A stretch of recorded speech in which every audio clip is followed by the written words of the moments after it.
Hey, what's going on, everybody? Happy Saturday. Fantasy Football Guru coming at you with a little bit of a different video today.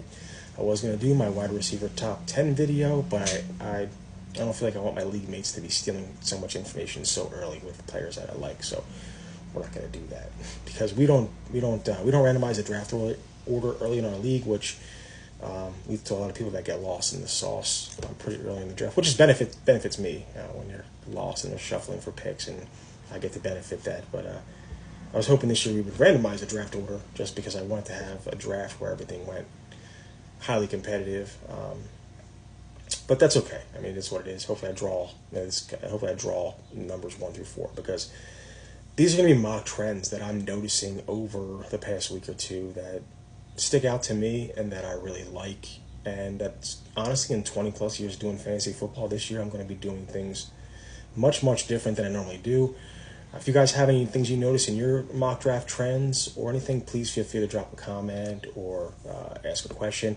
I may also start going live on Sunday mornings in season to give lineup advice or opinions because I've been doing this a long time, and even though I'm not like a super numbers nerd, I do know trends. I do pick up on things, and I am able to sometimes get out ahead of everybody else and have a guy ready for a certain lineup that pops off that gets you that weekly win that you need. So I may do that. I don't know. Just shoot the shit anyway, just to talk fantasy. It's fun. It is what it is. So I do appreciate everybody that watches and comments, my videos right now. So this is some things I'm noticing. The first thing is that I prefer, for the first time, picks 1 through 4. I've always been a guy that likes to get the draft picks in the back end so that I can get those 2 good players in the first 15, 20 players, and I have to wait for that long swing back around in round 2. This year I actually do like picks 1 through 4. I've always been a running back in the first round, but then also my second running back has to be picked within the next 2 picks. I always glorify having those 2 stud running backs. I've always been that way. We're in a standard league. Touchdowns are important. It's a non-PPR league, so wide receivers never really mattered as much, but the wide receiver production now is much different. Guys like Jamar Chase, Justin Jefferson, they can outscore almost everybody in the league week to week, and they can get you a win every week, so they matter more now than ever, even in standard leagues. But this year, the point I'm trying to get to is that running back hero is it. Running back hero is it this year. You want to guarantee to make the playoffs. You want to win the fantasy football championship this year. Running back hero is a fucking fantastic strategy. Every time I've done a running back hero mock draft from inside the first 4 picks, my lineups, given on paper, can't predict injuries, can't predict some things that happen. But on paper, man, I walk away from the draft feeling like, damn, I won. I already won the championship because it's been nothing short of phenomenal, my starting roster, as well as my backups as well. So this year, running back hero from me, that's it. League mates, pay the fuck attention. If I'm drafting in the first 4 picks, you know that I'm taking a running back. So jot that down. I'm going running back hero, so I'm not going to key on running backs after the first round for quite a bit. Also, another thing I'm doing this year is I'm fading tight end pretty much entirely. If Trey McBride is there the late 3rd round, I would probably take him depending on what's there. He's the only exception. This year, instead of risking high capital on Brock Bowers, I'd rather find this year Brock Bowers. Some good tight ends out there. And there's also some good veteran or some tight ends that have let us down the past couple of years that linger late that you can pair with one of these young tight ends. For instance, I like combining Warren or Loveland with Kincaid and Pitts. One of those guys should pan out. Hopefully the rookie does, because those rookies have huge upside. Also, what I'm noticing is in rounds 6, 7, and 8, the wide receivers that have been there, I love. I mean, I know that's a poor heart. I know a lot of guys hate. I've watched a lot of other guys talk about how the disdain for DK Metcalf and Garrett Wilson and guys like that, and I don't see it. I just don't see it. Who's going to get the ball in Pittsburgh? DK Metcalf. Even before Aaron Rodgers, I like DK Metcalf. Who's going to get the ball for the Jets? Garrett Wilson. I know Justin Fields doesn't produce a lot of high-end wide receivers, but he did when he had DJ Moore. That offense is going to be interesting to see, but I think Garrett Wilson is worth taking where he's going. So if I'm able to solidify quarterback, tight end, 1 stud running back, and then 3 stud wide receivers, or good wide receivers that I like, that's a great start for me. And every time I've done that, it's been great. Another thing, again, what I just said about quarterback, this year for the first year, I'm keying in on a quarterback in the first 3 rounds. And I never do that. I've always been a guy that combines 2 quarterbacks. Last year it was Dak Prescott and Joe Burrow went a little late in my league. I never pick a quarterback in the first 2 or 3 rounds. Never, never, never. I never end up guys with like Josh Allen. I never end up with Jalen Hurts. I never end up with Lamar Jackson. This year it's going to be a little bit different. I do like Joe Burrow, even though he's going a lot early this year. I think Joe Burrow is going to have a monster year. I do like the thought of getting Joe Burrow, even if it is in the late 3rd round.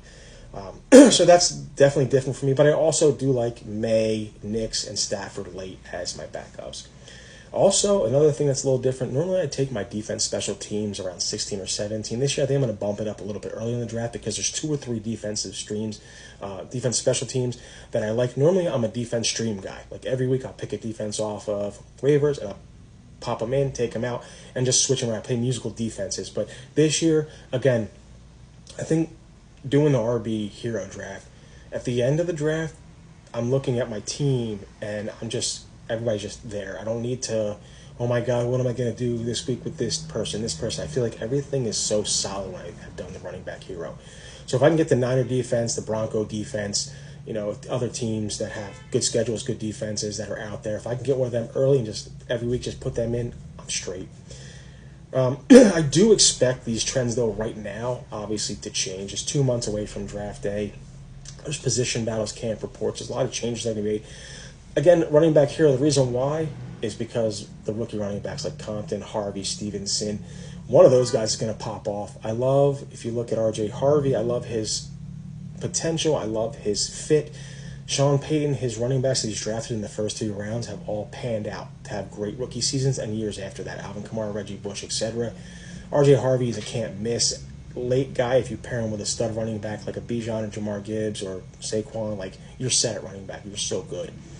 I also expect a lot of guys to heat up. I think Alvin Kamara will heat up on draft boards. I think DK Metcalf. I think Trevor Lawrence will, even though I hate Trevor Lawrence. I think Chris Godwin, if he shows health, I think he will also shoot up draft boards.